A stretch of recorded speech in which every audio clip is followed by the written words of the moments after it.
This whole story began developing 2 days ago. And from that point on, these terrible events kept on snowballing in a reign of terror that has not abated. The main advice news reporters have been able to get from official sources is to tell private citizens to stay inside their homes, behind locked doors.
Across the sea, our adventure unfurls.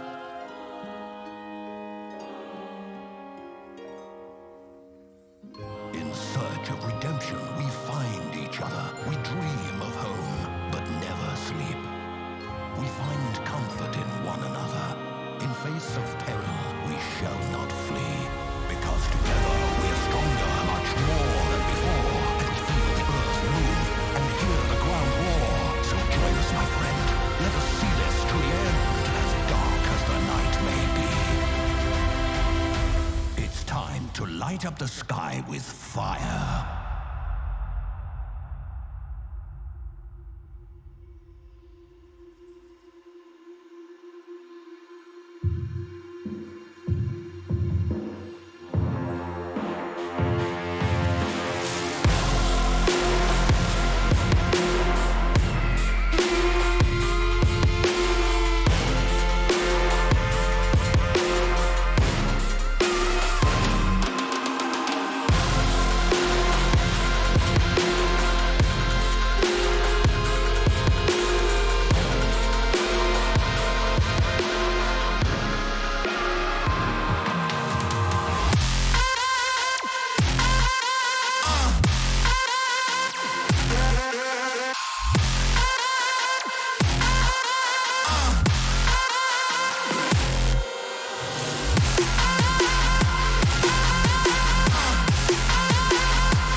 Welcome everyone, I'm Hail Monkey Man, and today is FLG's Week 2 Vanguard League for the Champion Draft Series. We are so happy to have you here, and I know that we're building in our numbers to be able to get in and have a fantastic and amazing showing for you guys right now. First matchup forthcoming, but in the booth with me today is a couple of gentlemen that we will be able to have fun with. First off, it is the man himself who can wear a bow tie better than any weather forecaster on any news station. It is Rainstorms. How you doing tonight, my man? I am great, and that is right. Those weathermen are a bunch of nerds. Yeah, they have no idea what they're doing. They have no idea how to sport it the right way. But on the other side of things, we also have a local hero who is leading the current Ninja Champion League team to a undefeated season. So far, so good. It is the guy who's been with us since the beginning as a super sub. Please welcome Cryptide. Hi. That's enthusiasm. All right, cool. So Cryptide's gonna be joining us in the booth a little bit later as a extra caster for ourselves. But right now, it's you and me, Rainstorms, and we got a couple of good ones on the docket. Right now, to start off, it's the Bandits versus the Mob, and this is a pretty good matchup going in. The Mob started off strong and beat the ever-living crap out of the Ninjas last week. They are going with the same setup of Volk, Twins, and Archaic. And now they're going against Marksman, Boo, and Harry Gary. When you're looking at the Bandits, what are you thinking about this matchup? Man, so with the Bandits and Marksman, that's a player that we really take a look at, and we get a lot of consistent play out of. But on the other side, Volk was a highly sought-after commodity in the league during that draft, and so I know that he went really early on, and he's a really valuable asset for his team.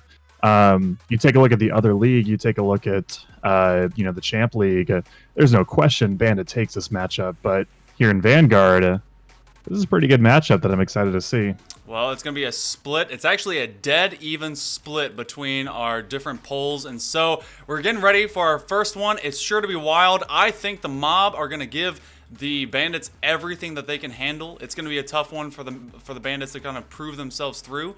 But, you know, it's no time like the present. Let's go ahead and get down to the field and get these guys ready to go. I know that you guys are ready for us to stop jibber-jabbering and get into the play. Archaic, the GM of the Mob, has been waiting to continue to showcase everything that his boys have.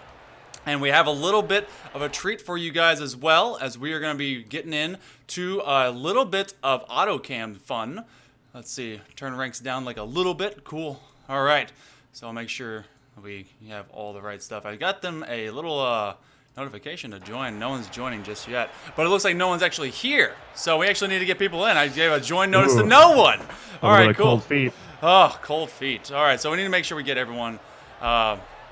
Why have you not been on stream? So some of you have not been on stream yet. Some of you will be on stream. It's all about the rotation of who we get playing in the matchups and who will be joining us. And so make sure that you stick around. You will get your goods, and I promise that everyone gets a turn. I mean, there's a certain someone in this grouping with us right now of Cryptide who is his team hasn't been on stream yet, and the Ninjas plowing through people. If we want to take a little bit of time away from our current matchup going in, Cryptide.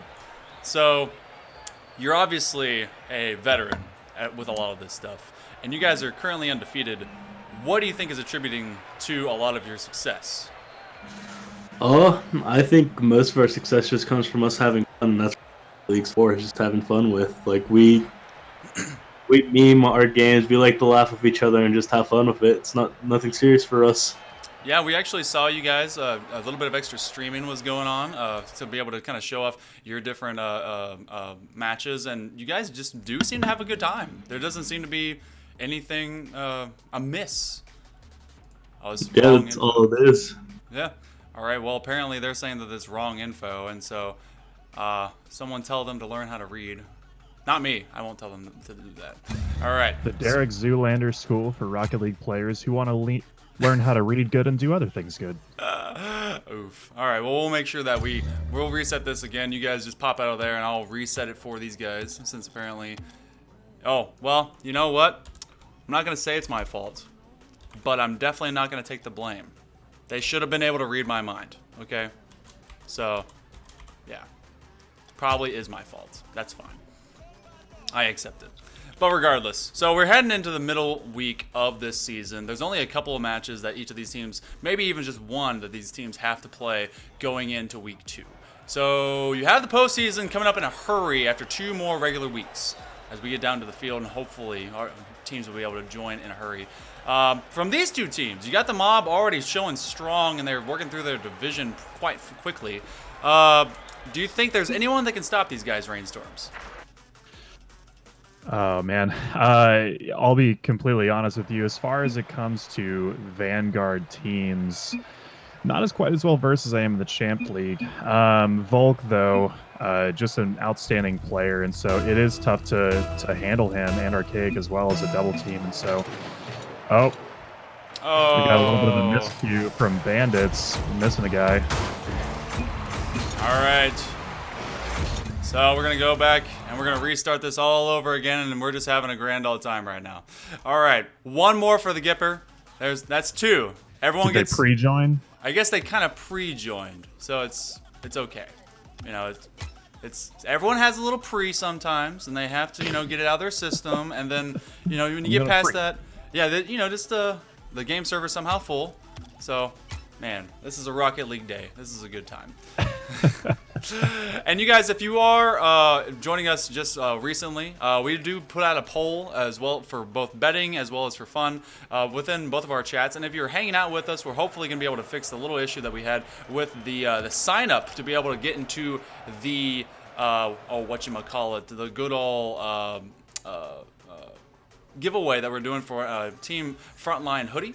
So here's hoping that can be an easy time, easy win. Let me get rid of this as well, and then we'll be able to join back into the stream. And so all you have to do is use a little bit of FLG boost, and you should be able to get in on getting a jersey or a hoodie from Team Frontline. All right, we're gonna do this one more time, and hopefully it'll be just good to go. It looks like that we're finally ready. Now, I was telling you guys a little bit about it. The Mob and the Bandits. Going to be the first to showcase a little bit of fun as we put on the picture-in-picture auto cam screen and a little bit of extra perspective down in your bottom left-hand section to see how these guys are interacting with the majority of their squads. Now, we're going to be toggling this in and out. You guys can tell us if it is a good addition, a bad addition, or if it's nothing that you want to see ever again. But, boo, from the midfield line, tossing up over to Harry Gary as they press forward on the attack, trying to go to that back wall. Twins had the day of his life last week whenever he played against the Ninjas. They beat them with a plus 14 differential over the course of 3 different games, and now have to go against the Bandits, who are ready to prove themselves. To the midfield, drops it in. Nice little clear. It's going to go straight to Boo. Ghosting his way forward. No one's home except for Archaic. Slaps it down. Opposite side post. Good little dribble. Twins trying to get to the inside. So far, a lot of pressure from the Bandits. Yeah, and a lot of high-flying acrobatics from both teams. You're really having to get up high and quick, just like we're seeing from Volk. Playing that backboard well, getting up to there as quick as he can. But once you get up there, both teams are kind of dinking it downfield, really, and so not a lot of possession, but a lot of acrobatics. Oh, and then just an open net. Somehow the rotation breaking down, and the Mob let the Bandits hit first. Yeah, Archaic's trying to clear it out, but Boo just cuts it off. Kind of a little back check right there. Archaic, I think, is trying to take it back and do a little pass back, but Boo cuts that off. Just kind of dribbles it on in. Well, so far, so good. The Bandits have put on the majority of pressure. The Mob usually were the ones to strike first, and they've been able to cut off a lot of these offensive setups, but Marksman, a nice flick there, gets past one. Twins with a rebuttal, and Boo just putting a shot on. Volks will stop it, but he puts it right in the midfield. Waiting there are the Bandits. Now no boost to continue this kind of tug of war of possession in the midfield. A nice little flick. He baits up 2 attackers. Good patience. Now, Bandits. They're trying to get right in the heads of the Mob. A pass upwards to Archaic. He's going to have to wait for the low field, and the passes just really aren't connecting so far for the Mob. No, and you see the desire to pass it to Archaic going up there, but he has to realize Archaic is coming down. He's not on the wall, doesn't have the momentum to stay up there. And so there was a little bit of a miscue, just wondering, okay, is Archaic going to take this? Who's going to take it? Archaic starts to come out. He's cycling back, and you have to step on that, keep up that pressure, but just a little bit too hesitant. A little bit of a miss off the front face of that crossbar, and Boo had a great touch. And he's been actually setting up a lot of these plays, either to himself or to his teammates.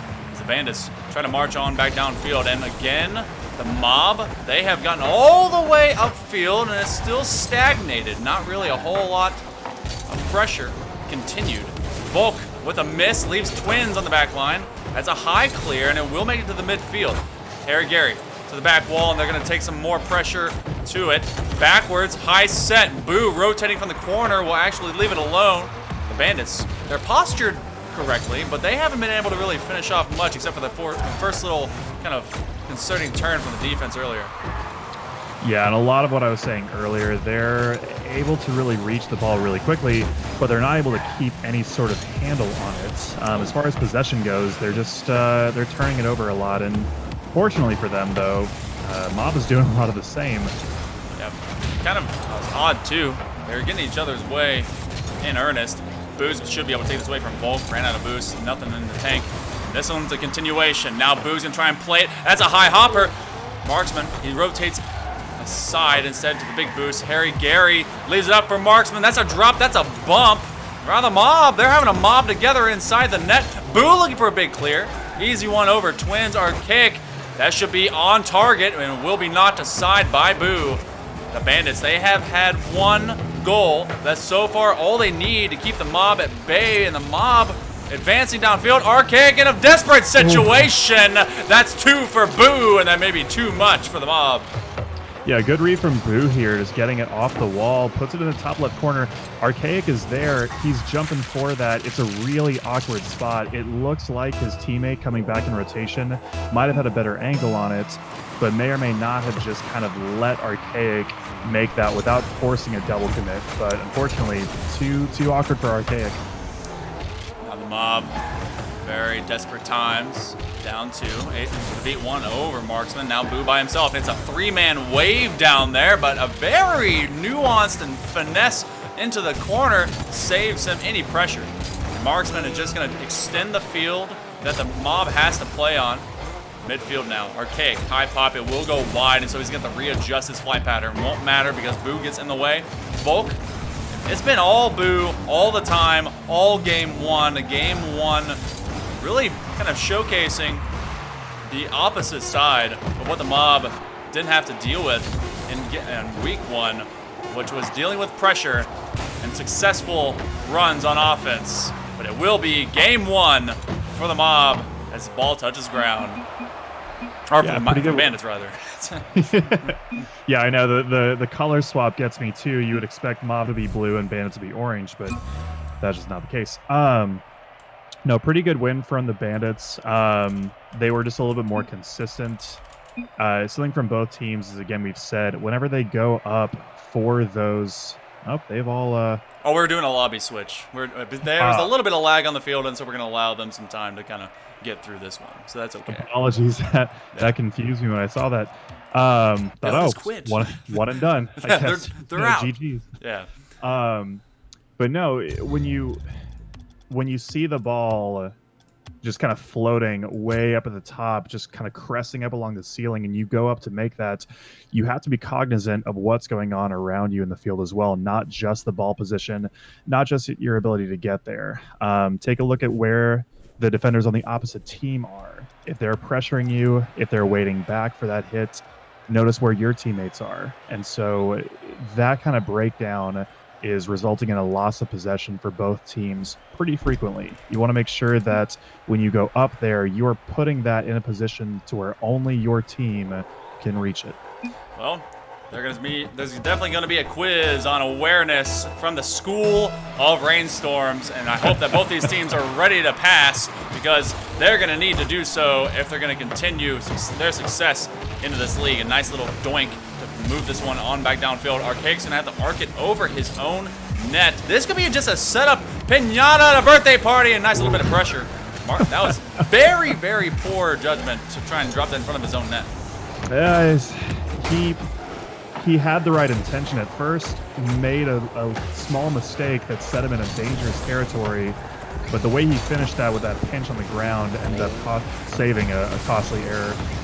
Marksman, I think, has come back to form. There's been a few different times. Oh, a nice outfield pass to Volk. Volk turned just a little bit too far back to try and adjust to it, but a nice 50 win. Archaic, they are constantly being hammered by Boo. Boo is denying them to make these final rotations from the corners, and he has advanced them outward, the Bandits, into the mob side of the pitch. Now a little bump as Marksman is getting drilled during his dribble. Disrupted now, pit maneuver. That's a double commit from the defense. No one punished just yet. It will go backboard and drop out. A little bit of more lateral movement as the Bandits are trying to get their wheels underneath them. Nice little touch to the ceiling. Volk just trying to get in position. He awaits the forthcoming attack from the Bandits, and no one able to put a shot on just yet. No, and he got really lucky there. He was trying to do a little bit of shadow defense. We have another double commit from the mob, trying to do that shadow defense, kind of keeping back same momentum as the attacker, but doesn't do any sort of pressure. And had Marksman made that shot, there would have been no saving that. Now forthcoming, Archaic trying to turn the corner, and it's Harry Gary. It goes in, oh, a nice little bumperooski. That would have opened up a lane, but Volk realizing that his buddy was in trouble. And I just realized that the mob themselves are actually all in kind of team colors together. It's not exactly the mob colors, but they're coordinated. They're kind of black and gold. I like it. Solidarity. Yeah. Trying to come out of his own half. The mob had early game 2 pressure. Right now, double? He's looking for him. They're trying to get fancy with it, but that's what also the elongation of their plays is that it's elongated for one guy and not a whole lot of passing. Whereas Marksman and Boo, they're getting these low side setups and bumping the other defender out of the way. Boo, nice little dribble. He gets it all over all three, and that's, oh my goodness, Marksman. Come on. You got to get it when it's good.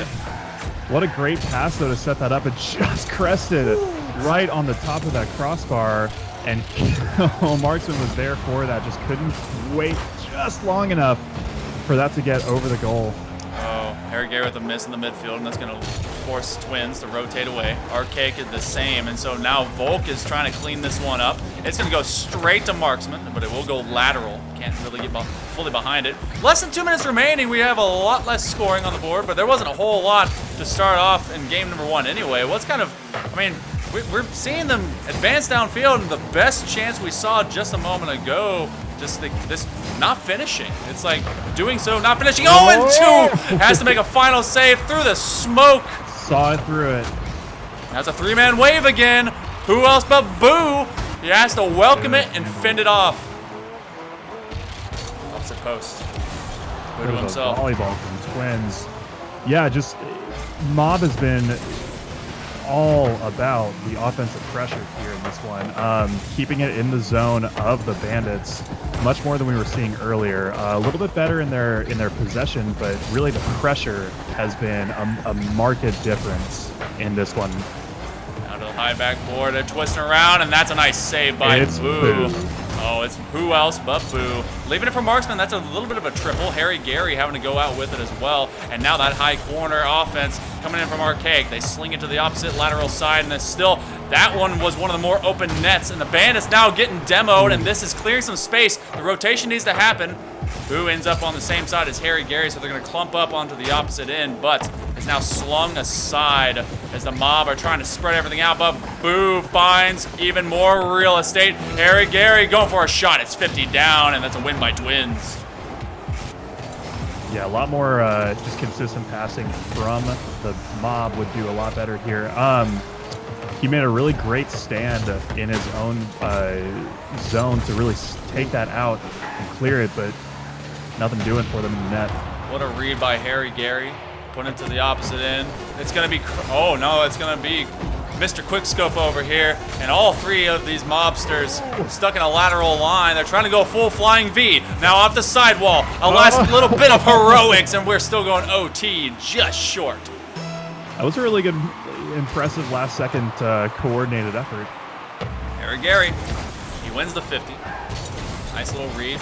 Nice little bit of chase. Marksman advances too far. Boo by himself. And Archaic He's trying to jump it up from the ground. Good There. defensive stand by Boo. He's in an awkward Oh, position. no! And that will be how it goes. Boo does everything he can, but eventually the mob break through. As I'm singing his praises, he tries to go up the wall to defend this, but it hits just off the ceiling. A little bit farther away from the wall than he was expecting. Just can't get quite far enough away from it. And so really quick kind of 1-2 punch from the mob to tie up the series. And so it has been requested of me to fix psionics. I will do my best. I'm looking at everyone's pings, and I mean, that's about the best you can kind of do. Mob have a slight advantage, but anything sub 100 should be negligible. It's per match, per... Are we yeah. Are we out of Servergeddon officially? Is that I is that think done? we're out. There's a few kind of waning servers that are having issue. So hopefully this one does not continue to plague the bandits forthcoming, but we can only hope. But Yeah. Boo holding down things as best as he can. Harry Gary and Marksman doing the same, and it's kind of a tale of two tapes of the same kind of style between both these teams. Archaic holding the majority of the forward pressure, trying to advance downfield, and the same on his defensive end. But don't know if the Bandits are gonna be able to hold up. This has been a kind of skating by of one goal or so apiece. The mob Golden striking. wheels. Oh, they're nice. They look great with the Pittsburgh Embers or Pittsburgh Knights stuff. Wow. Boo from his back Should wall. adopt those colors for my my franchise. Honestly, I thought that'd be a thing. They're so good. So good. We're going to see, and actually, I'm going to be talking about that here soon because you guys are going to be playing on stream. We are. In just a little bit. So, no bias, of course. Of course. No, None at all. None. No. I get to be completely unbiased while I watch my babies play. Now, Harry Gary rotating pride and away. joy. Marksman, he's going to pressure Twins. Doesn't have a whole lot of boost. Ends up in an awkward position and even blocks his teammate just to steal some boost. But a nice little chip shot, and Boo is able to put the Bandits ahead. He protect, he attack, but mostly he score. It's Boo just lifting it over Volt. What a nice snipe, top corner. Boo MVP right now between all three of these games for the Bandits. He's able to win it past two. Oh, Marksman. Do it to him. Here it Not quite. So many Try times. to do him dirty. Try to do him dirty. It was there. It truly was. He is so mad because every time that he wants to be able to perform on stream, he knows he's going to get memed because we always see him go for something really cool that's really close to being awesome, and then just doesn't happen. Harry Gary has some nice block. Oh, and he wins the 50. What a block. What a read. What a score. Harry Gary and the Bandits again up by 2 on the mob. Yeah, great little read from that. Good defensive stand. Just gets lucky. Bandits scored. Mob not exactly looking great there with their lack of a defenseman back, but it happened so quick. It's hard to have somebody back there ready for that. But you know, with Kevin Quickscope, aka Marksman, you know, there's a statistic out there. I think that 30% of Rocket League players struggle with performance anxiety. Well, if you have to, go to our hotline for FLG, you're-not-too-good.com. Actually, that's not a hotline, that's a website. Whatever. We can handle all your anxieties. Just play with the draft I series. know when that website blings. Boo to the backboard. And Boo trying to just go through all the defenders. He is still bumping even when he's not trying to score. Overall, the Bandits, a fantastic player in Boo. And now Volk trying to give the mob some space. They have, going for a little bit of one there, but El Toro jumping up over the demo attempt. Not exactly necessary though, because the Bandits are going full well on their attack. He just, I think, wanted to take a little bit of frustration out. that and just, I don't know, they're trying to get him out of the net, maybe clear something. They're running into a brick wall that's called Boo.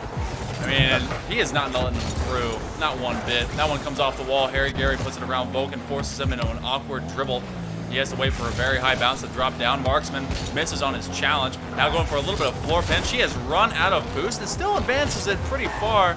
Bandits holding down And things. that's a very viable strategy. Not a lot of players, agree with it per se, but when you're having players that are just on top of their game, stopping everything. I'm just gonna pause.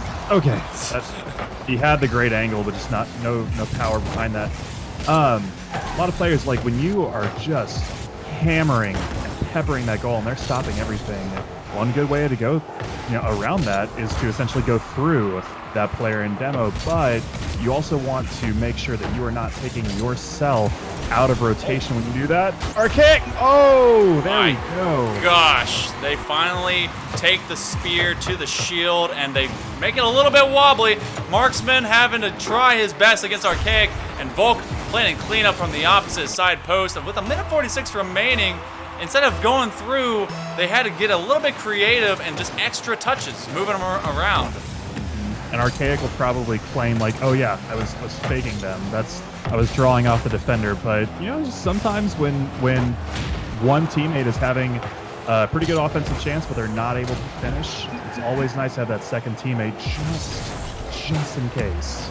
Oh, this one dropping down. Harry Gary immediately slap forthcoming. It's a 1v2 down there. They're trying to bump him, and Harry Gary is going to have to rotate back, find it from the corner. Marksman slowing down the advance. Archaic will get a drop, and it's going to go to the midfield. Now Volk to the corner. They're trying to set up that midfield lane, and now Twins is encroached a little bit too close. Set up over to Boo. Boo had no boost. He's very wisely going to rotate back, but there's nothing to find. Smart choice there. He could have gone up the wall, but again, as you said, no boost there. Wouldn't have been able to dribble, just would have been able to maybe hit it away. What is a car without boost that is flying through the sky? A brick. A brick. Yeah, you knew. Now, from the side wall again. Oh, now it's a little bit behind him. Need to get in front of these players, but very patient, very brave in his way, because there was two players coming forth into. Oh, hit that corner. Oh, it's still rolling around, just out of position to make that play. Boo, behind it. The commit from Archaic. Now Twins by himself. He has a marksman behind him. Now it's a double commit right in front of the net. Harry Gary with a handoff to Marksman. A big banger. Will he be able to drop it on? And what a save by Volk. Still within one. 10 seconds left. Boo to the corner. And the Bandits trying to clean this one up. Now Volk just has to slice through. That's a setup, and Twins can get the dunk, but a nice clear by Boo, and he's going to keep you out of his net. You think it's too early to claim the MVP of the matchup? We've got another game left, but Boo has been making a great defensive stop for just about everything coming his way. He's patient, he's smart, just keeping everything in front of him. Now, that's not to say that his supporting cast of teammates haven't been outstanding as well, but Boo's been doing a pretty great job of frustrating the mob and making sure that they're in a good position. I mean, I wouldn't put it past voting for Boo. He's done everything. He's been on offense, he's been on defense, he's been setting them up, he's been knocking them down, and he's the one guy you would love to continue to demo if you are on the side of the mob, because he's your crux. He's the guy that's not letting you do anything. And a great pickup, honestly, by Harry Gary, getting him for his team, because that kind of rounds out the hyper-aggression from Marksman and the kind of neutrality that is Harry Gary. So really all around, fantastic work. So we go into game number 4. The mob have the means to get this win, to push us to game 5. But will they? I don't know. Volk's been slowed down considerably from his previous play in his series last match. Or last stream. So I want to see these passes between Archaic and him really work out. But Boo, oh my absolutely can. I think the mob, if they want to stand a chance of getting it to game 5, and this is all really dependent on what's happening with the Bandits per se. If the Bandits continue a little bit more of their, shall we say, flashy attempts at scoring, not to say that they're not great, but there is a little bit of showboating involved in some of those shots from a certain captain. But oh man! If the mob can just stay on that, nice. So this one was a challenge. Captain Quickscope, dribbling out of your own corner is okay if you're not going to get pressured.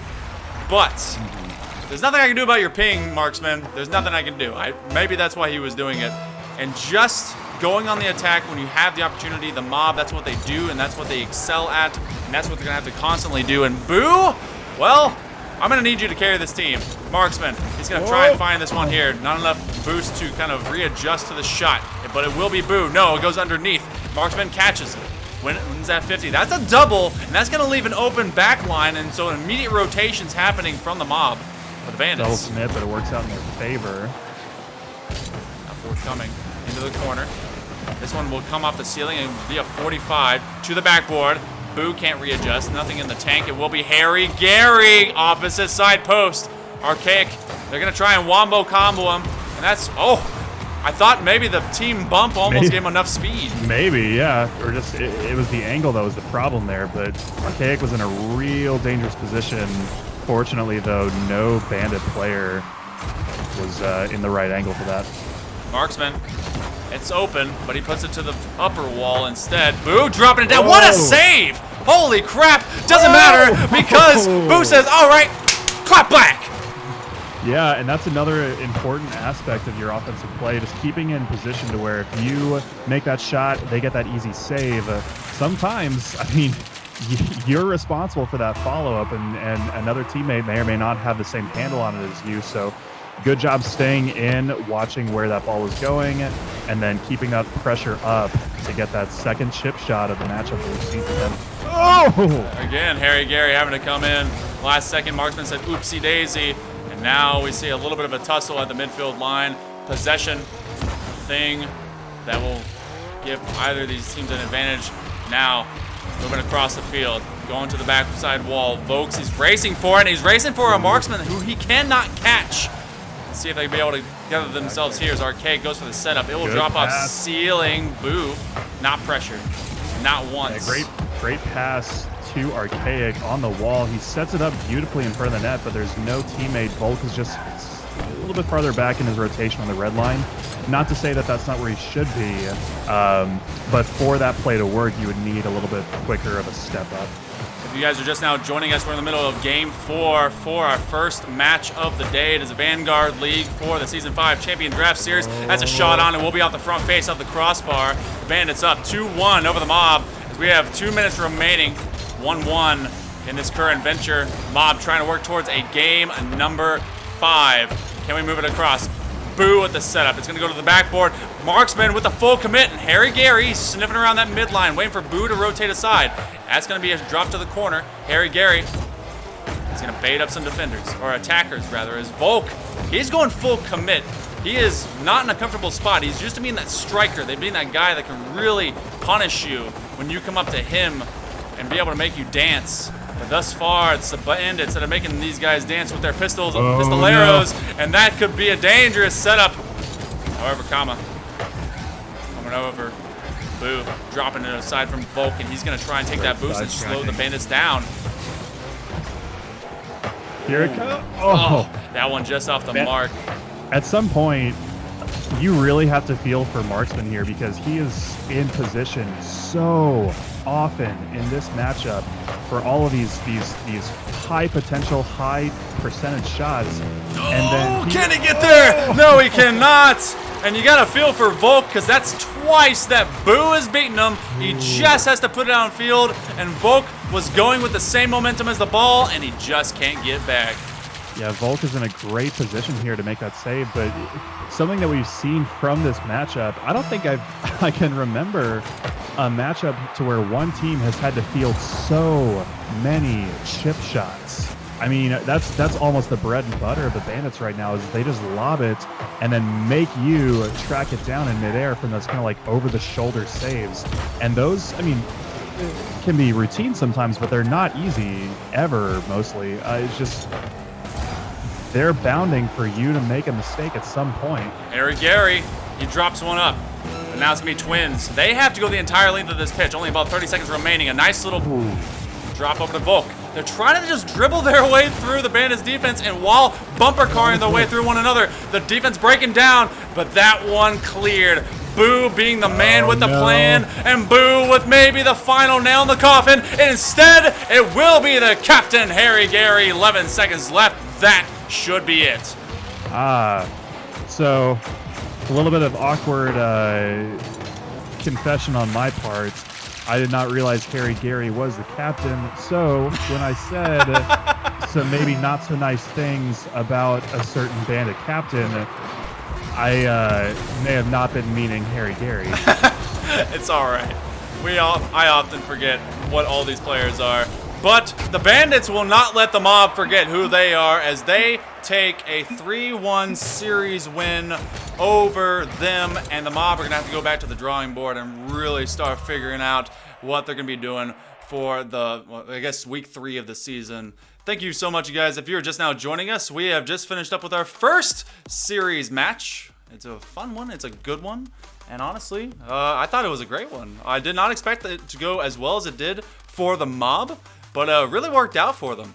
So, coming back to it now, we've got Tsunami and the Knights forthcoming. Ooh, Yeah, it's my babies. Yeah, babies. And so, for those of you that don't know, we put into a GM system this season. And so, Rainstorms is the GM of the Knights. Knights, what is y'all's record at in the Vanguard? Is it still 0-2? Oh, it's Yeah. you know, Yeah. who can say? Okay. I just so many games in 1 week, so many scrims. It's hard to keep track of. It's 0-2. really hard to keep track of that goose egg. But they have a chance to improve because the Tsunami, just before stream, took their first L and are at 2-1. So here's a chance to maybe dish them up and put them down to even 500. Regardless, we're going to be back in just a few minutes. Stick with us. This is Season 5, Week 2 of the Champions Draft Series Vanguard League. Soon to return. Hey.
That's how we do it. Yeah.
That's how we do it.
Bienvenidos. Hola. Bienvenidos, my everyone. So, welcome back to our next matchup between the Knights and the Tsunami. The Tsunami just suffered their first loss, I believe, against... Who was it that they lost against? I don't know. It was someone that we saw on stream. If you want to go check it out, there's a VOD of it and everyone yelling at each other on J-Rod's channel. So, but we got a good one coming up, and I think it's gonna be stellar. I think you guys had a fat pickup this last time around as you got Vokes. Sure did. Yeah. Oh yes. So, any reports from the field about Vokes for this particular trio now? Nothing yet. I'm just gonna keep that kind of close to my chest. I'm going to let his play do the talking for that. But Vokes was, for all intents and purposes, our #1 goal heading into the free agent pickup part of the season. And so we're very happy to have him.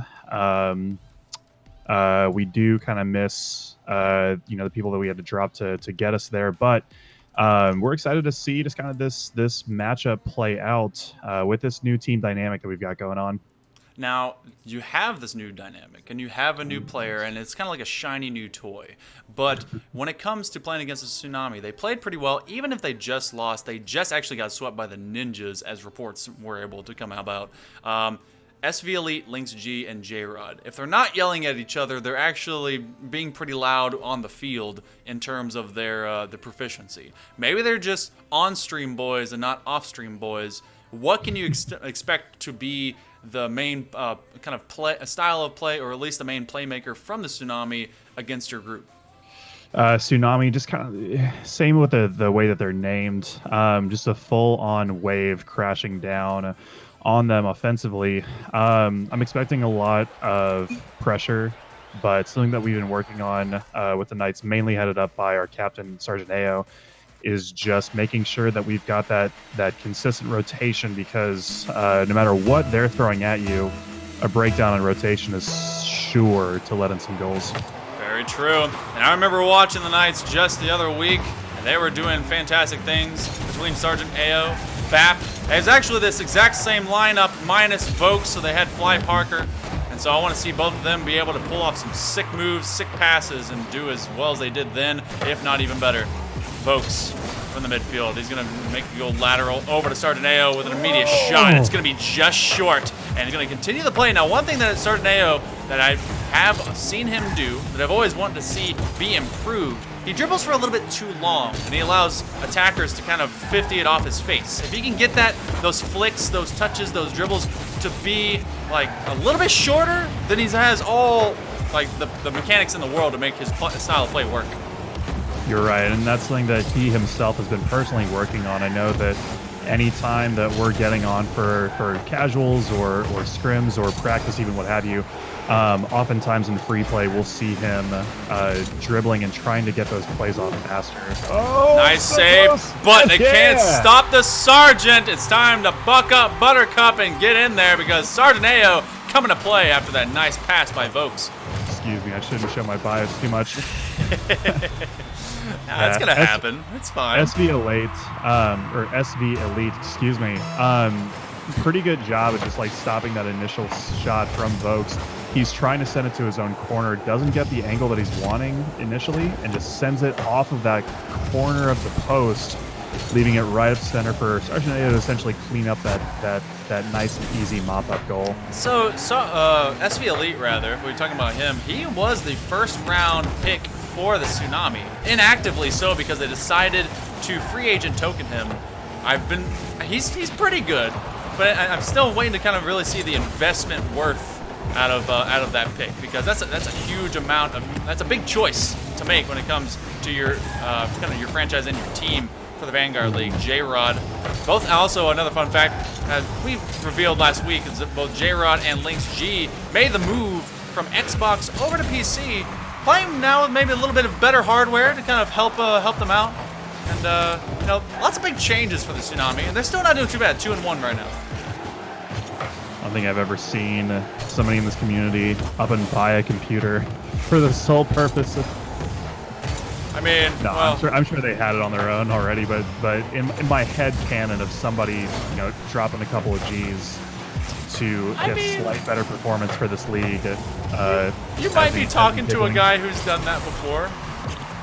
You're running the show, Monkey. It's true. It's true. There's no way to stream this on Xbox. That'd be impossible. Well, I mean, possible. Oh my goodness, what a save by SV Elite. All right, some of that investment is starting to show. Sergeant Ao, though, left to kind of just float around as now the Tsunami trying to come on back. Only 1 goal separation so far, and it was an early term goal by the Knights. Now a nice little demo. Vokes deleting SV Elite. Links G. Great clear. He's going to catch Vokes rotating, so he's going to come back from that early part of the near side post. SV Elite off the back wall, and that one's denied as J-Rod had a dunker. Boss Alien player, we have not talked about him as of recent. Been pretty quiet so far in this game. So far in this game, but Boss Alien player was the first-round draft pick for our Vanguard franchise team with the understanding of the pure skill that he brings to the field. Bapster, or Bap as we call him. Big Baparino. Big Vaporino, so many well-deserved nicknames. But no, we very much enjoy when he's able to join us for scrims or practice or what have you. He's a great person, great overall player, really nice to have around. That's why I picked him when it came into season 2. Oh, dunk left open, and this one will be cleaned up. It was a miss, but J-Rod able to have a 2-man stand right in front of the Knights' house, and they're able to tie this up 1-1. Yeah, that miss might have been a little fortuitous for them. Sergeant Ao's going up, trying to just go up that wall and get up there as quick as possible. Vokes is in a position, but he sees Ao up there, and so probably didn't want to go up there for the double commit. He's waiting on that shot, but that miss kind of shook things up for them on who they were looking at. Good clear, but that was an early jump by Vokes. He's trying to doink it away, and that got a little bit more communication. These would be wanted. Good clear again by Sergeant Ao. The Knights put kind of into to the castle, the fortress under siege. They are in Utopia Coliseum, playing for the Emperor this time around. J-Rod going for a dribble. Sergeant Ao turning, and it's going to be another attempt by the Knights. It's still going to go for it. Sergeant Ao, I can hear you clapping. Just bring out the bias. Tell me about this one. Oh, all right. So Bob Vaporino had a great shot there initially, but an amazing save from the Tsunami. I will give them credit. SV Elite making another really good stop on a quick shot. But unfortunately, the angle taking that out was the exact same angle as the attack, and so Sergeant Ao in his normal rotation of following up the player in front for that shot, being in the 2 slot, just automatically in position for that shot. Folks, advancing play to the midfield. Sergeant Ao went skyborne. Can he get the double? Not quite. This one put off target. Bap. Put in the lateral, pass the feed into the corner yet again, and J-Rod and Lynx G, they're down 1. They have the entire field to work with, and they are trying to recover from the sweep just before, but they will not have won a game in 3 before from the Ninjas, and they continue their losing streak right now through Knights in game 1. That's going to start to play on them mentally. You come from one just pre-stream, you go on stream, and it's, the efficiency still isn't there.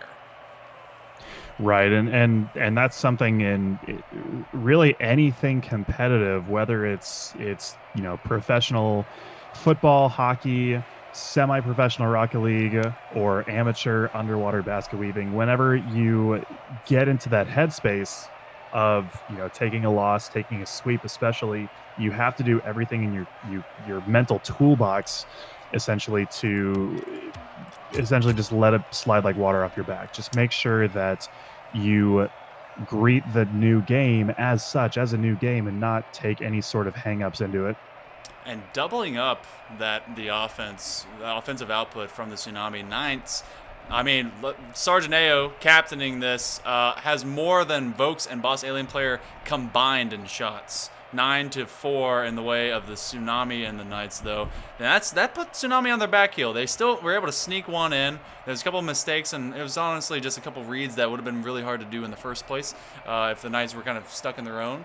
But Tsunami, a little bit of struggle. I hope their comms are not breaking down, and I hope if we were to jump into obviously the box with them, that it'll all be G-rated, maybe PG. I can't imagine that headsets work very well when they're underwater. That's true. Well, you can just cover it with like saran wrap. Oh, you're right. Yeah, that's true. How foolish of me. Yeah, you just kind of, yeah. But either way, game 2 forthcoming. the Knights defending the castle, and they're trying to do so in earnest because last week they let a couple slip by, and they would love to keep this season competitive. They have entire, I think this is Division 1. It might be, yeah, it is Division 1 that they're playing within for the season. And they have their entire division to still handle. If you guys could go undefeated in division, end up 4-2, that's a nice position in the playoffs, more than likely. But they have, they have to get past the Tsunami here. A little drop off by Vokes, slowing them down. J-Rod and SV Elite in the same headspace. But Sergeant Ao is going to try and dribble out. Lynx G ends up putting it towards his own net. And the Knights so far a little discombobulated, and that was a nice shot. It just went a little off the mark. Yeah, you want to make sure that you're keeping control. Sergeant Ao in that putback saw that he had two of his defenders in Vaporino and Vokes, just kind of waiting there. And so rather than risking, this one will go. I can hear you holding your breath. That one nearly on as Vokes just took it immediately from the midfield. J-Rod jumped a little bit too earnestly, and that just left easy pickings for BAP. Yeah, and to give credit to J-Rod, it is very difficult when a shot is coming from that angle at that speed to know whether or not that's going to come in, whether it's going to go off the post, hit the wall entirely. And so you can't exactly, hope for the best.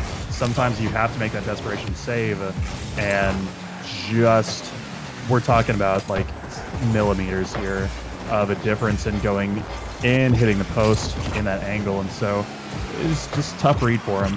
Los Alien player trying to take that pass from Vokes and make money with it. It does force the Tsunami to come out, but they're in a three-man wave. With it. Oh, baby. Oh, and getting deleted before he can even take that shot. Vokes right in the middle, shut down J-Rod. We can see that from our angle. That was great. He was about to hit the ball, and it's kerplow, he's gone. We call that back checking in the hockey world. Uh-oh. Now SV Elite double commit, forcing the Knights to check their back as their defense breaks down. Sergeant Ao back flipping at the last second as Vokes just couldn't get any touches coming up. SV Elite. I believe, and I might be giving them the benefit of the doubt, I believe that was an intentional call-off from Sergeant Ao. Oh, hey.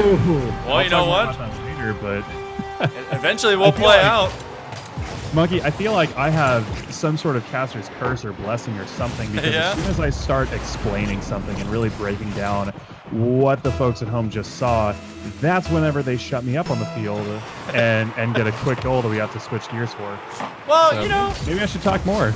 I mean, the fans love you.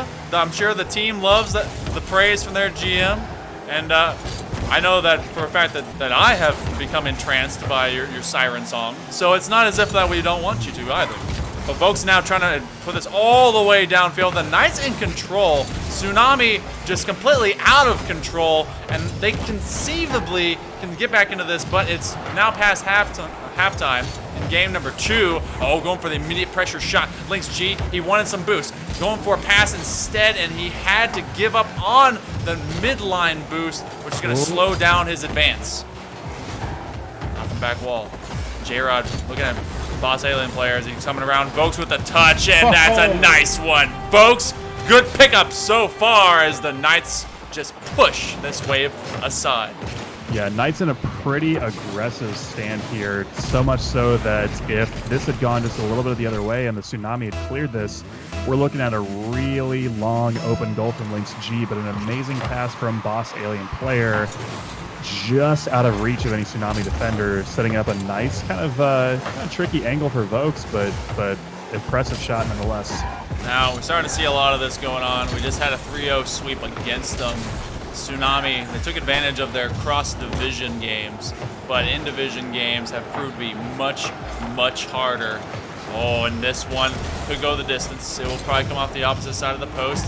Going for a little drop-off, and it's going to go a little bit further out than he wanted to, but working with what he's got. He couldn't get there in time to make the angle from that, so all you can really do at that point is try to gauge how far up the wall it's going to roll, if at all, and try to make some sort of pass. Unfortunately for Sergeant Ao and the Knights, couldn't really get in the spot for his team to handle, for the Knights, for Vokes or BAP, but smart play nonetheless. So what is keeping the Tsunami back? Because they seem to sometimes be their own worst enemy. They get the pressure in there. They're taking the shots, but I mean, it's either off the mark or they're kind of in each other's way. Just I don't know. There seems to be something that's kind of poisoning the well of confidence for this group. And maybe it is just mental at this point. A nice little challenge here, and they get right back to it. Folks, know what? The third man could have been coming up there, and maybe safely so, but they just aren't doing so, even down 3. Now, to answer your question, though, honestly, whenever I see the Knights play, I just kind of like black out into this supreme Knights fandom. No, but the Tsunami are doing a really good job of keeping up pressure, and they're getting those nice touches. The problem is they're putting the Knights into awkward positions. And the bad part of that is that it's also awkward for the Tsunami, and so just a little bit of better ball control, keeping up the pressure, keeping up what you're wanting, but it's unfortunately not working out for them the way they'd want.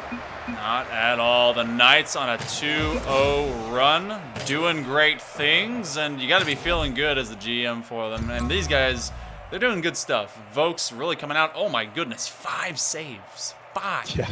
Now we had Savior of the Day yesterday.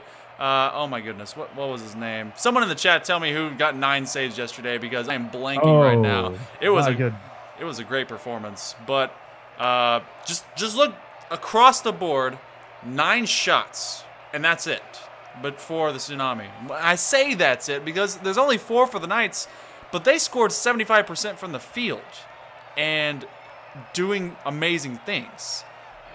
Just right, and a lot of that attributed to what I was saying earlier with the Knights being in this awkward position.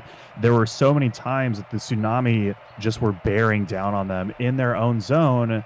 They couldn't buy a clear to save their lives. Sometimes they eventually got them, but they had a little bit of this bend don't break mentality with a not perfect but decent rotation to kind of keep things keeping from keeping stagnant, essentially. But the Tsunami just need to keep that pressure up. I hate to say it, but the Knights have been getting pretty lucky in some of those awkward standoffs, and so they'll crack at some point. You can't maintain that luck forever. Well, maybe they can, maybe they won't. Maybe they hired a wizard, an arcanist, or something to clean this up. And Sergeant Ao, he's casting a spell. These Knights sending the Tsunami way back. Yeah, good kickoff win from Vokes, just sending it right to the side. Bap is right there, kicks it off, almost gets that juicy double Slammerino downwards, but can't get it. But because he's there, he's drawing off any would-be defender from the Tsunami. Sergeant Ao's there for the cleanup. Someone in the chat did give us the skinny. It was Moki Joe. Moki Joe did amazing things. I feel like he's missing an S there. Yeah, I know. But he did awesome things on defense yesterday. And if you did not see that performance, it was the Mob versus the Ninjas in the Challenger League. Go check out that VOD. It was a fantastic series, even though it only went to 4. So really turned that around. Beza calling for Brooms out for the sweep. But who knows, maybe we could see a reversal. Vokes trying to finish off a would-be pass from Boss Alien player is going to rotate and not be able to get the boost aside. Lynx G very frustratedly will chase him down. J-Rod winning these, just has to poke it, and he gets bumped anyway. Oh, and then deleted. That is gonna hurt his ego quite a bit. Can't have too much of a good thing. He's just needing a little baby tap. I believe that was Lynx G waiting patiently. Who was that? That was setting up there in the slot. Oh. But he's just perfectly in position, and I believe that was Sergeant Ao with the back check, just saying, "All right, you want to pass over the center? Okay." All right, you're gonna pass it as hard as you can, whether you want to or not. We might be playing pinball because the tilt is starting to come out for these guys. Another shot, it's gonna be wide. Vokes gonna try and wrangle this one back into the possession, but he's gonna send it onward back to Boss Alien player. But defensively now they're put onto their heels. Sergeant Ao having to wait on this one as Vokes is going to the near side post, and this one will go over to SV Elite. Lateral but high. Goes to the backboard. Boss Alien player pre-jumping. They're not going to be able to bump nor demo anyone, which with that follow-up may have been able to have a shot opportunity. J-Rod, he's trying to squeeze in there, but the angle just isn't there. That's a kind of a forehead moment. It's not going to give you any good time. Vokes with a shot and a nice save by the Tsunami. Yeah, nice pass there from Sergeant Ao. He's seeing in his, and we can see it from his camera angle, he's seeing that Vokes is tearing up midfield with him. Probably a lot of communication in their headsets right now. Good pass, but just Vokes had the angle, but not exactly the power that he was looking for, and so easy save from the Nami. The Nami. The Nami. Well, the Nami is looking like sliced salami on a sandwich that these Knights intend to eat because there's not much they have been able to do. Oh, Lynx G rotating quickly as now SV Elite is going to try and get a nice setup. Sergeant AO has been shut down city on that back line and no one coming out to greet him. J-Rod, it's a very awkward angle right now. 2 minutes remaining. Tsunami have a chance, but they just don't look like a well-oiled machine. We saw them win 1 on stream, and we saw them also go 2-0. Just nothing doing for them right now. They may be stream shy. This week 2 may just be their crux. They weren't able to win a single series last season, and they've already gotten 2, and then maybe got too big for the britches. No, it's certainly possible, especially if you're keeping somewhat of a semblance of the same players. Ooh, baby! Ooh. All right. J-Rod. That goal was so hard. We got some server health notifications. Yeah, he slapped that Ethernet cord right on the back. He was like, this, baby. This right here, gigabit a second. Yeah, J-Rod is looking like he's wanting to bring up to the corner, but he makes an excellent cut to bring that closer in. A little bit of a hard read defending that, so J-Rod, hats off to you. Now SV Elite, the Tsunami, they have a chance. But the Knights have all the advantage here. Oh my goodness, what a sling. Is that going to be a drops from space? What a save by SV Elite. That one caught them with their pants down. But at the last second, he said no homo and was able to get right back his pants back up. Too much? Okay, I'll stop. No, just unexpected. Sergeant AO dribbling from the low side ground. Oh my God. Tsunami trying to escape their back pitch, and that's a 50 going straight down. J-Rod to himself. They can't get too flustered though. They have a chance to really get back into this series, but they have to keep in control. And they're getting in control now with these demos, which are catching the Knights out of position. After the high ceiling, a little roll off. SV Elite, it's going to be high again. J-Rod has a lot of boost to burn. He's looking for the double, but it's taken away by Sergeant AO. Lynx G, again. Oh, that backflip may cost him.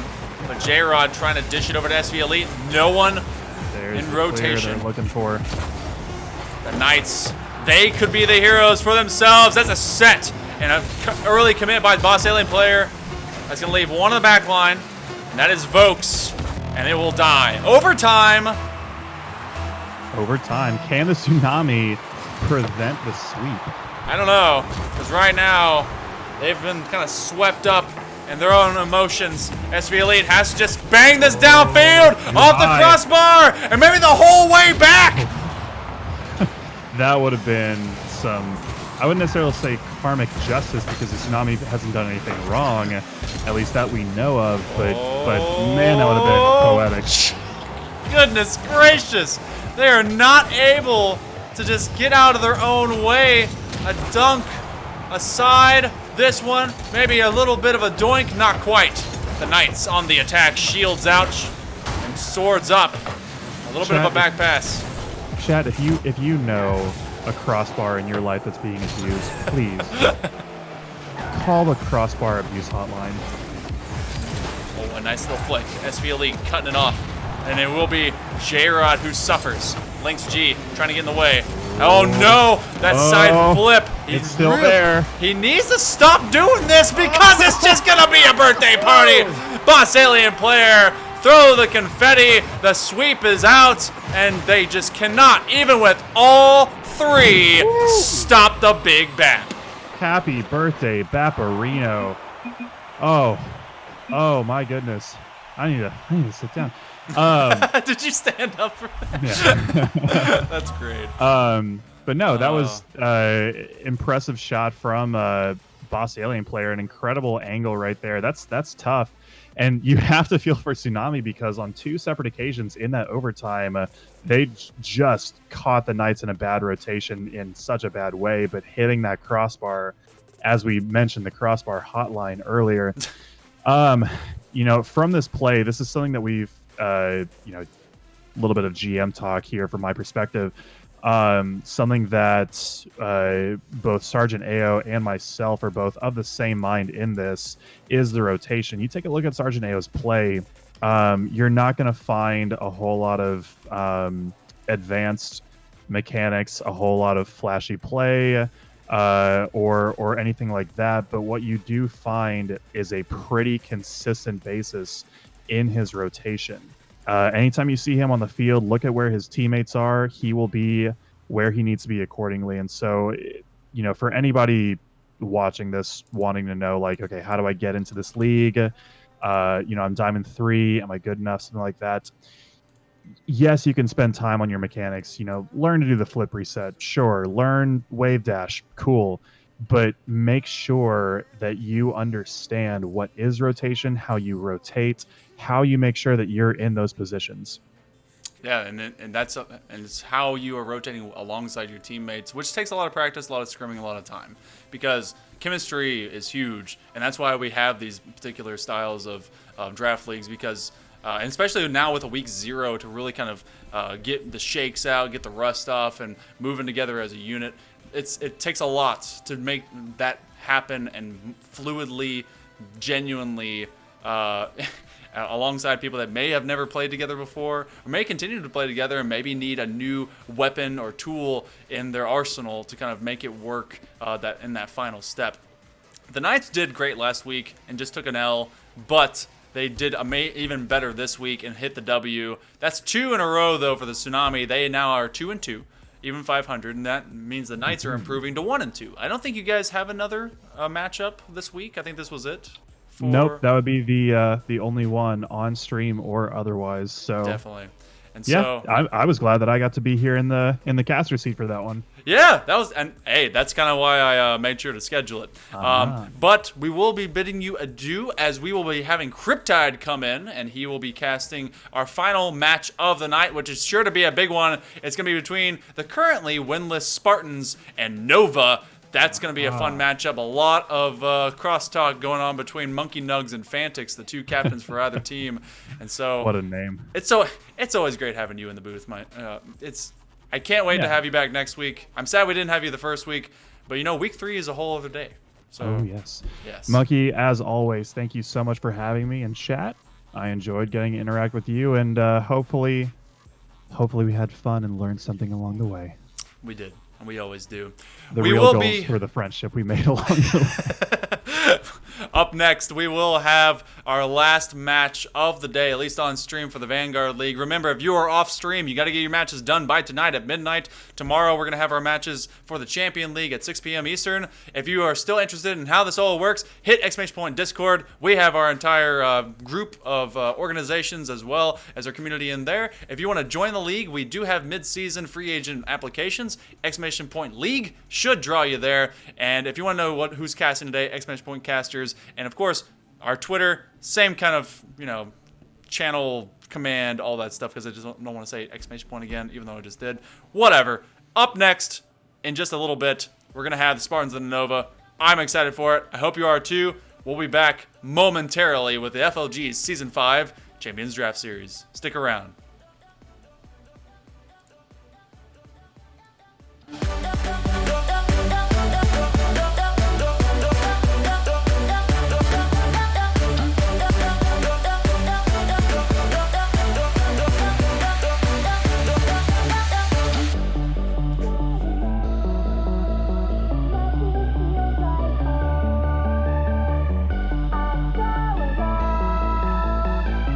to find my way back.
I'm doing great. It's just chilling, watching the games. Each series has surprised me, especially the first series of the night.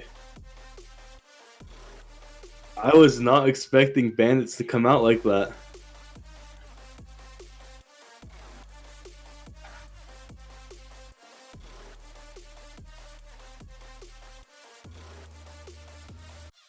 Also, you're muted on stream. Just to let you know. Impossible. It is not impossible. I'm so glad that you watched the stream. Thank you so much. Oh, this happens every week. It's fine. Everything's fine. All right. So, regardless, Boo kicking butt, taking names, and then just a moment ago, were you at all surprised when it comes to the Knights and the Tsunami? How that came out? If I'm going to be honest, I was talking to Vokes earlier in the week. We went over the Knights games last week. They looked a lot better this week than last week. They were a bit shaky last week. This week they looked like they fixed what I saw was an error. I mean, they did really good last week, too. They were only off the mark from actually beating them by just a little bit. And this time around, they just went and took business into their own hands, and with Vokes as a great pickup, did it. And so how do you see the Knights doing forthcoming into later matches? Do you think they'll be able to be as efficient as they are, or is the Tsunami imploding in on themselves, going 2-0 in week 1, then 0-2 in week 2? I think Tsunami just had a really rough week. Like, maybe they thought they were going to do good, and like they tried and played worse than they thought they were going to. But Knights, I feel like if they keep playing the way they played this week, they'll be able to dominate the rest of the weeks. But it's just something we'll have to look into. Do you think they are the most dominant in their current division? As we kind of look between all the standings right now,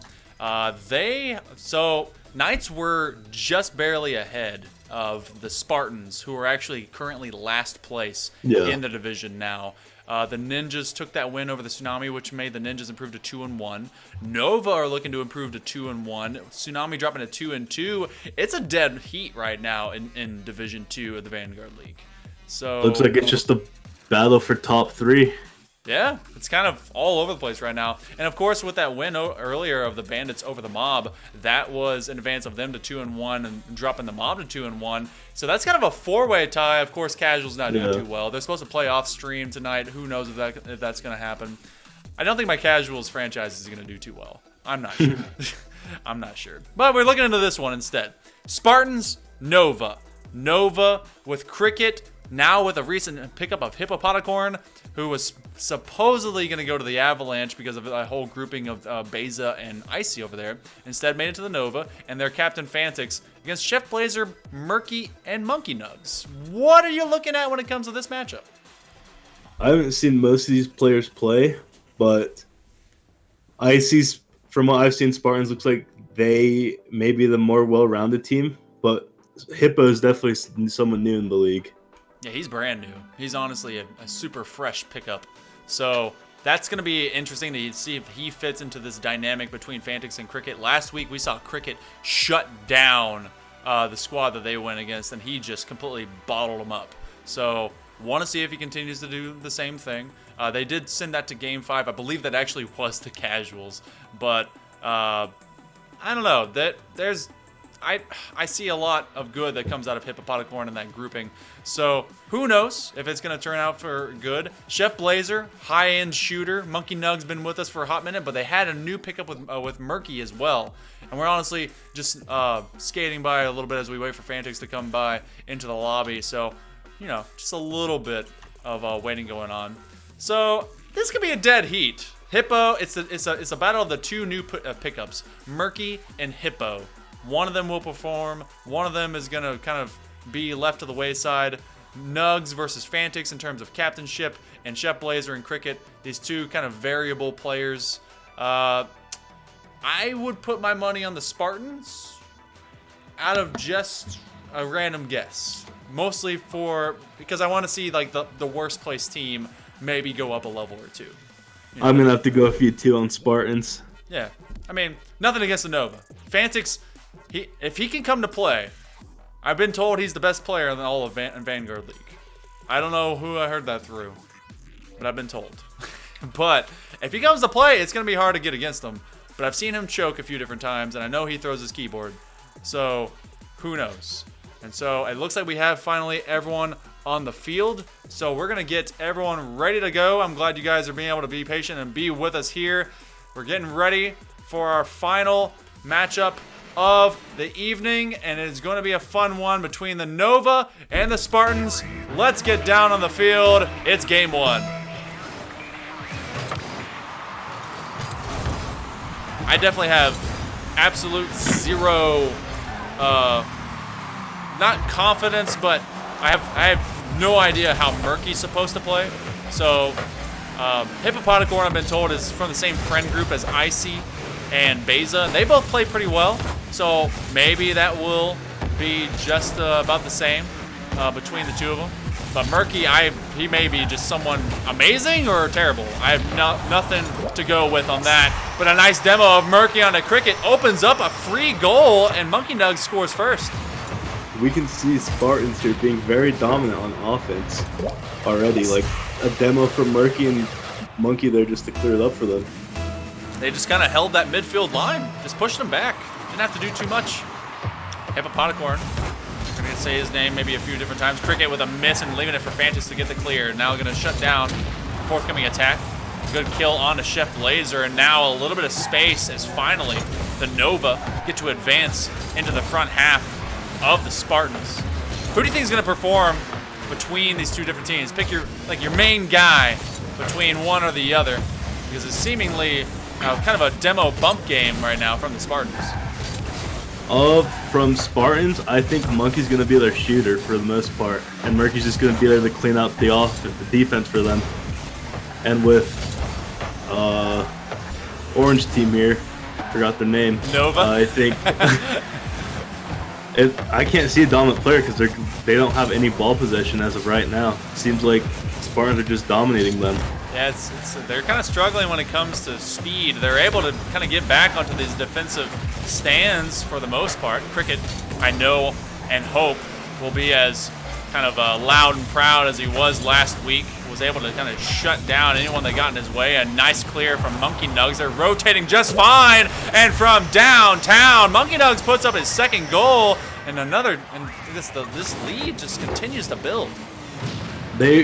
Both Fantix and Hippo were falling up too close. They were both on opposite sides of the field, which left the net open for Spartans to score on. Murky. He's been kind of bumping people out of the way. Spartans have really come out to play this time around. They lost in a Game 5 stretch against their opponents last week and really didn't kind of show off their better skills. Maybe they'll be a little bit better on stream. Monkey Nugs rotating around, looking for a bump. Can't get there. Chef Blazer holding down the back line. That's going to come out at a 45-degree angle. The takeaway, though. Chef Blazer looking for boost. Murky is doing the same thing, but Monkey Nugs, good clear. The Nova. They advance forward, but they're not really able to do too much with the ball just yet. Yeah, again, there's just a ton of offense coming out. Nova can, hold it off, but, they keep getting past. So whenever you have this situation, especially for yourself, as Champion League player, all right, hold that tune. Hippopotacorn going for the dunk. This one kind of set up as Cricket just made a fantastic pass from that wall and just beat Chef Blazer. That was a good wall pass from Cricket, the Hippo. Looks like most Spartans were kind of confused in that as to who was going. So whenever, again, you have this kind of situation, from your perspective, what's the best way to get past it? Slow it down, figure out how they're getting the ball past you, and then work on getting the ball past them and maintaining pressure. Because you want to keep pressure. You don't want to see what the other team can do. You want to show them what you can do instead of reverse. That's kind of tough too, because if they start to be able to steal your boost, you get slowed down to a crawl, and they are just speedy boys taking over. Cricket, no connection, leaving it for Hippopotacorn. Great clear though. Within striking distance, 1 goal separation. Chef Blazer, this one will go all the way downfield and give the Spartans time to get a little bit of extra stuff and fuel in their tank. Oh, Murky, he was waiting on it. Hippopotacorn doing the same thing, and that's a shot dead center. It ends up being Cricket who will dunk his own net. That was very unfortunate. Strong shot by Chef. unfortunate that Cricket couldn't get to it in time. Looks like Fantix and Cricket pinched it into that top corner for him. Well, you know, that's about all you can do. I mean, going straight at it. They're mad at themselves. They really are. I'd be upset. All right. Murky. Quiet so far. He's really not had to do too much more than kind of support Monkey Nugs and Chef Blazer. Bowling is straight at him. That's a double commit, but they're going to be able to... They have some time. Best of 5 range right now. Time to really undo these woes going into game number 2 if the line stands as thus. Cricket just a little bit too high, but it will be taken out. Now about Fantix. Hippopotamicorn trying to shadow his way towards it, but that one rung well off the wall. Lots of space here. 60 seconds, shot forthcoming. The Nova. They've been able to extend the field in their favor and get down into the Spartans' half, but they have not been able to really put true shots on yet. And that's just due to Spartans' great defense that they're showcasing here in Game 1. They're all putting in their own part. You can see Murky and Monkey working down here on the field, and that's a goal. Pass play from both of them. He was, what awareness. Murky just kind of waiting. He went towards the net, and Monkey Nugs, all I have to do is put it to the side. A little bit of a chip shot, and Fantix coming down fast. He was on the path to take their corner boost, but saw the pass mid and just turned for it and scored. Now, it looks like with 30 seconds remaining, the Nova just want to write this one off. Spartans, they struggled in week 1. Didn't really have all of their personnel put together, and even when they did, it seemed to be lacking. So, a nice little pickup, 15 seconds remaining in this first set. It's looking like they put right back to form. Hippopotamicorn with a nice little carry on Unfortunate, but a little bit of good fortune as Cricket is able to clean it up.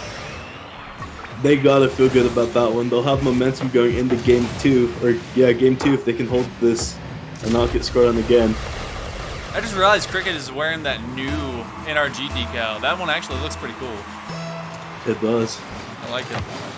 But 5 on the board. Spartans don't have to do too much more than just finish this one and clean it up. They'll take Game 1 with venerable ease.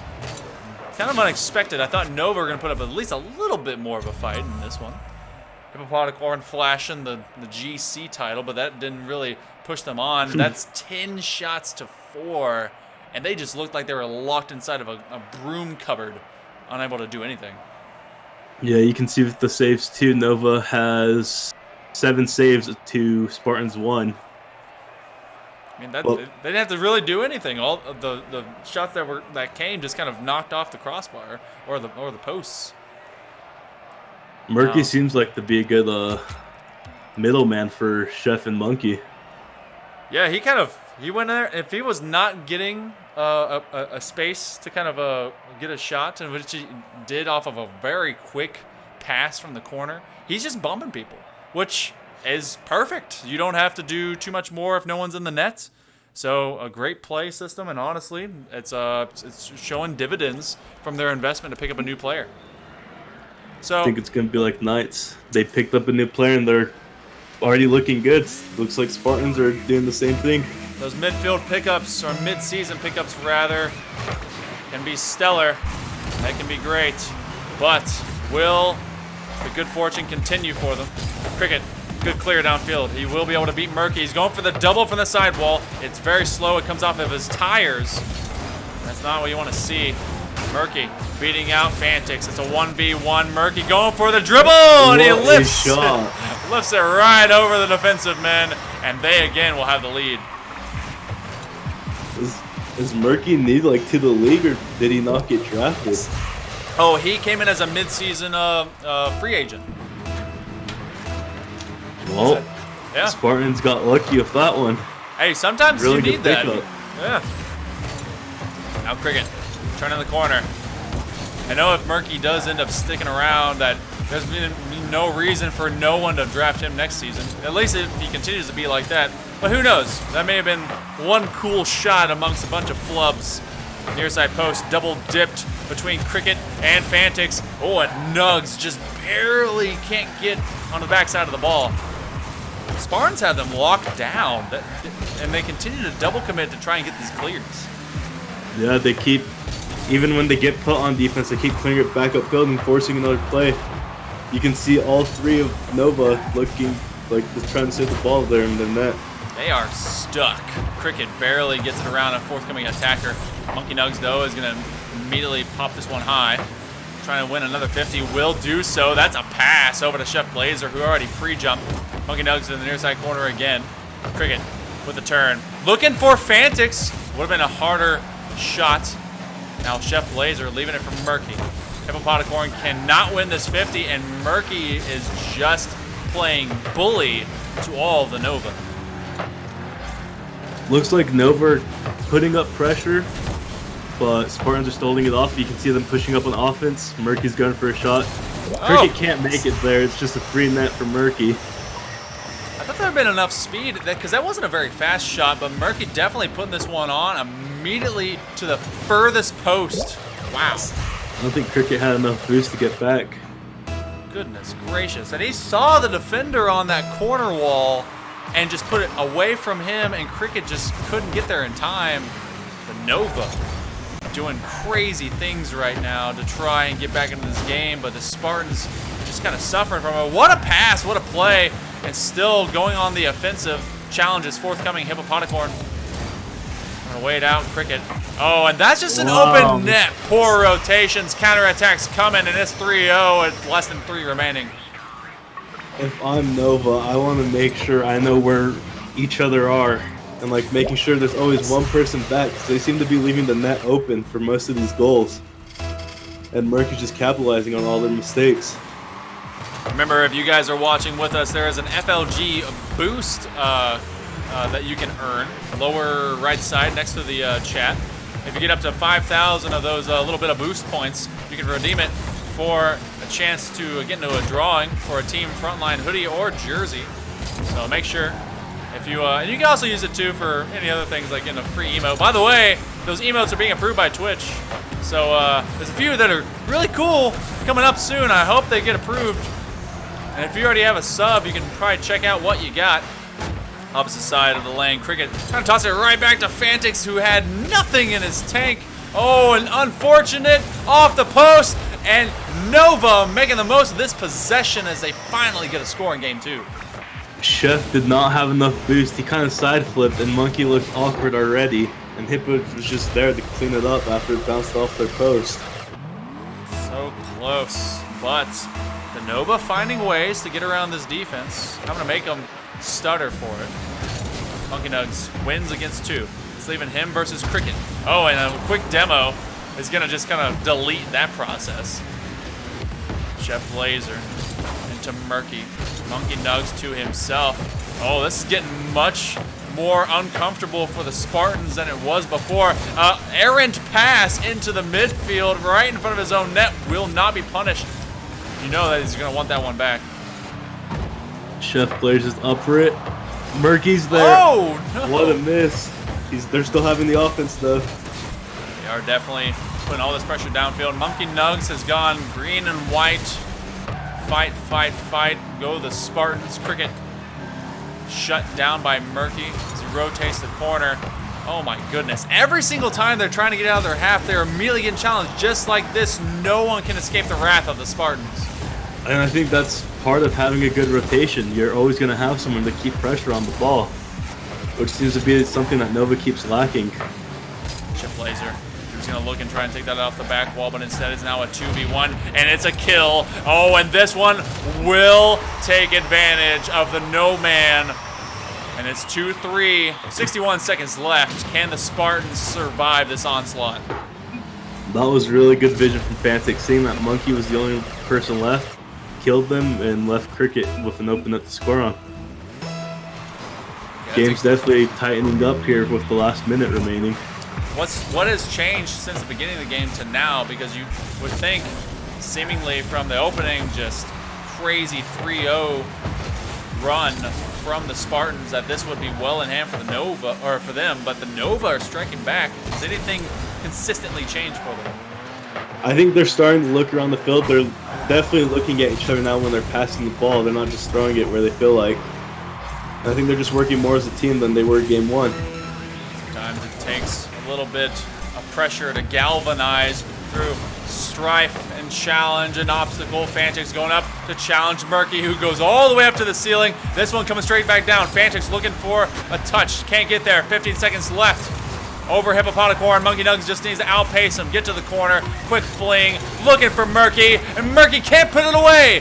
One more clear. The Nova going to get downfield. Chef Blazer holding defense strong, but it has to now get carried. And that one with too much. Spartans 2-0 in this series lead. Now, that game has me questioning, were the 2 goals Nova got accidental, or because Spartans looked clean when they were put on defense at the end there? It didn't seem to panic. Was it just unfortunate touches from Spartans that gave 2 goals, or? Well, one of the goals was definitely a immediate vision pressure situation where he got the demo. The other one, when they make them uncomfortable, the Nova are able to really take advantage. And you look from 10 shots to 4 in last game. It is now 11 to 10, and the Nova were able to kind of wake up. And maybe the Spartans kind of put on the brake a little bit after that opening just wave of goals, but the Nova found a way to advance. So force them on their heels, make them pressured, demo the crap out of them, and that. It could be just what helps them get, to game number 4, but they're in a dire situation. Do you think that they can handle this forthcoming to be able to make it to game 4? I think if they just keep doing what they did to catch up in game 2, they should have a chance to get into game 4. But as you saw, Murky is definitely showing up for Spartans right now, putting on shots, saves, goals. He's just breaking through their defense. A wonderful pickup, and that means all of you, if you are new to us at home and maybe want to join in, you know exactly what to do. Drop in a mid-season application as a free agent, a last-second save. All 3 of the Nova combining to stop it at the post. Murky going up for the dunk. It's going to be well wide of the net. Back pass. He has no boost. Leave it for Chef Blazer. Chef Blazer picks up the slack and immediately speeds downfield. Spartans are just picking up where they left off on the attack, trying to stuff the Nova and their dying star into the net. Murky. It's going to go wide. That was a pass over to Chef Blazer. Now Monkey Nugs. He's going to go to the midfield. He's going to try and rise to the occasion, rotate away. Murky with the rare miss. That's going to come out from the corner. Looking for a clear. Nova. This is a situation where they have to score first. I think if they are going to win this and be able to go to game 4, I think they have to set the tone and they have to score first. I'd agree with you if they need the momentum going in, but it looks like Murky cuts off 2 defenders and puts it in for Spartans, going 1 up in the first minute. Look at this. He just cuts them down. Chef Blazer to the post, and Cricket, oh no. Cricket, he just barely missed off the post. Very unfortunate for Nova. Hopefully they can get back into this. We're only a minute in. They both have been putting up good pressure, but it seems like Spartans are still the dominant team here. Looking at possibly dishing up another sweep for the day. And this is when you start to see teams be what they are. They either are going to have the keen ability to immediately gel with one another from the draft, or they have to make these changes of how they will be going for the rest of the season. Spartans, they did not start strong in week 1. In week 2, they adjusted, changed personnel. Cricket flying upside down to try and make a shot. Murky with the last-second save. The Nova, they would like to improve. Oh, a backflip. That is a Fantix thing to do. I've seen that far too many times. Oh, close. Almost an angle in. Busting out the protractors. You see this a lot from Nova. You always see 2 defenders back and 1 person on offense. It's worrying me quite a bit because when it gets passed upfield, no one's there to get it for them. Yeah, they definitely have to be able to kind of balance that out. Murky, he's going to catch this in a nice little trap. Good flick to himself. Now coming out the 45, he's looking for a bump, but Cricket, good rotation. He's going to get shoved aside by Chef Blazer, and now that one just bowling down. A doink, maybe, to himself. Hippopotamicorn, we've not said his name much in the last game or so, and he has not really been a factor. Hippo's been looking pretty shaky throughout the series so far. I haven't seen them do much. It seems like it's Cricket and Fantix doing most of the work, both on offense and defense. Monkey Nugs over to Cricket. Did you say those two names? And those are the two guys on defense. Now Cricket downfield. He has to cut this one hard, but he has no boost to catch up. Fantix sighting him. Hippopotacorn not there in time. All three of the Nova are in one spot. You gotta watch out. Now, sidewall again. Murky getting challenged. He will be slowed down for all of a moment, but nice little dash. Fantix with the steal. Less than 2 minutes remaining. The Nova trying not to get swept, but they're being swept up in a field of emotions. I'm surprised the Hippo turned off from that because that was a nice bump by Fantix that had a good shooting lane. Honestly, Spartans have been so good on these transitions, from getting pressured on defense to putting pressure back on offense. Oh, he will. Tie it. Oh, goodness. Who had the miss up here? Murky. Oh, just barely. He already would have saved himself, and he thought he had it. That inside corner, if you get too much momentum going forward, you actually can't hop off. So that was tough. Now Murky, he wants to make up for it. Is 1-1 open net? No. Both defenders back, and the Nova are trying to turn this into a series now. All they have to do is get another goal, but that is so much easier said than done right now against the Spartans. Murky has really good vision on the field. He's always looking for his teammates. He's knowing where to hit the ball. He almost a shot on net. What a pass, though. Fantix had the right idea. He was going to try and take that immediately from the midfield, but it was too fast. Monkey Nugs barely getting a touch. Chef Blazer now getting pressured by Fantix. And two members of the Nova now slam hogging their way in. Hippopotacorn with the last second save. Murky, it goes high. 35 seconds left, and the Nova may be able to pull off the miracle here. A little bit tough, because you thought the Nova would have a more balanced chance, but the Spartans definitely proven that they want to improve this season. Good kill. You can just see it in the way they're playing offense now. 30 seconds left, they know they need to score a goal if they want to just end the game here. What a pass! Monkey Nugs getting thrown backwards. The Spartans, they have to get either one regulation in this series, or the Nova have to get one to be able to move on. Oh, a nice little touch. Hippopotacorn. Cricket, can he adjust to the outside of it? And no one's going to be able to keep it in play. Our first overtime of the series. Both teams are playing well. This is going to be a good overtime. Hippopotacorn, backboard, and it's just off the mark. And he's trying to do one more. Slow as we go. Both defenders there, but Chef Blazer with a great challenge. Now trying to flick. He gets the kill. Fantix by himself, except for Hippopotacorn, who rotates aside. We're seeing the offense for Spartans coming out again. They're bumping every single player on Nova. Chef passes it mid to Monkey. It's open. Ooh. Saved by Cricket. They're letting these shots come in surplus. And Murky, he had a couple mistakes that ended up costing them. Now Fantix from the midfield. Opposite side. In a very dire situation for the Nova, who have to get this one off the Spartans to even continue in this series. Fantix puts it off the sidewall, and that's a nice pass over to Cricket. Does he want to advance? No, but he will do so anyway. No boost. Hippopotacorn wins it over Chef Blazer. Monkey Nugs, he's flying high. It's a drop to Chef Blazer. It's another pass to the back wall. Cricket takes away the would-be shot. Honestly, if Cricket didn't make a connection with that ball, that might have been game for Nova. They might have lost it right there. Oh! The shot. Yes, There's another is. installation there. Chef Blazers, they're bumping the defense. Murky passing it out the Monkey. Look at that. Honestly, this team's looking great. That was just everywhere. And the Nova will take another L. And the Spartans get their first W of the season. Congrats to them. Being able to 3-0 sweep against the Nova, and it was a close one every step of the way. Murky, a fantastic. Murky's definitely the change that they needed. Yeah, that is exactly what they needed. Story going for them to improve, and this is a very, very competitive Division 2 for the Vanguard League. Tsunami now 2-2, Nova 1 and 2, Ninjas 2 and 1, Knights 1 and 2, and Spartans 1 and 2.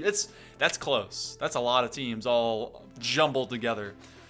My goodness. So I think week 1's kind of more like the get the feel it week. Week 2 is definitely like seeing which teams are actually good together, like which teams will hold. well, regardless, it was a nice series, and we've had a nice few of them today.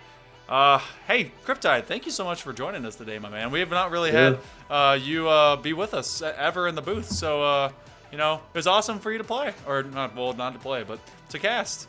So Yeah, thanks for inviting me. yeah, tomorrow we won't get to see you on stream just yet. We're saving Nope. you for a clutch week in week 3. But how you feeling about your matchup going forward? Tomorrow, I feel pretty confident going in. I feel like me, PC, and Breadboy will have it against Nova. We're hoping to keep the sweeps going. Try not to drop a game like last season, but Hey. it's Rocket League. Anything can happen. Well, there is a chance. So who knows? We've already seen one perfect season ruined. Someone's series perfect season is fine when it comes to that. But we wish you all the luck. And to all of you, thank you so much for joining us today. We had a lot of fun. We got rated by a group that I want to see who did come in, because that was 90 people, and that was amazing. And the FLG Season 5 Champions Draft Series continues to be great because of you. If you haven't joined our Discord or our Twitter or any of that, hit command, ! And just look at all those words. It's up there. It's awesome. And we want to have you guys with us every step of the way throughout this entire season. So make sure you stick with us. I'm Hail Monkey Man. This has been Cryptide, Rainstorms just before, and we want to make sure that you guys are with us for the rest of the season. So, have a party. We'll see you at 6 p.m. tomorrow. It will be the Champion League, Week 2 forthcoming. See you soon.